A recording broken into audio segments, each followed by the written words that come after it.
পুলি পিঠা বানানোর জন্য বেলে নিয়েছি এত বড় একটি রুটি। এখন এর উপরে কিছু পুর দিয়ে দিতে হবে। পুরটা মূলত বানানো হয়েছে তিল এবং নারকেল দিয়ে।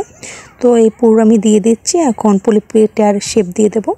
এই জন্য আমার রুটিটা বটে নিতে হবে। তো রুটিটা বটে তারপরে এরকমের একটা শেপ দিয়ে দিতে হবে। তো আমি এই যে পুলি পিঠার শেপ দিয়ে দিচ্ছি।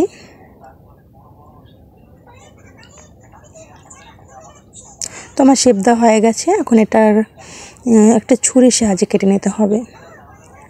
তো আমি একটা ছুরি দিয়ে এখন এটাকে কেটে নিচ্ছি।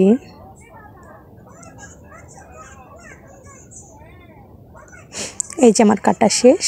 আর এর মধ্যে কিন্তু আমার পুলি পিঠা রেডি হয়েছে। তো এভাবে করে অনেকগুলো পুলি পিঠা বানিয়ে নেব। তো আমরা কিন্তু অনেকগুলো পুলি পিঠা বানিয়ে নিয়েছি। এখন এগুলোকে তেলে ভেজে নিতে হবে।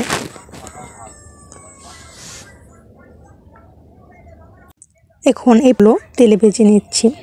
একদম ব্রাউন করে ভেজে নিতে হবে, তাহলে একদম মচমচে হবে এজন্য। তো এরই মধ্যে কিন্তু পিঠাগুলো বানানো শেষ। তো আমি কিছু পিঠা বাটিতে উঠিয়ে নিলাম।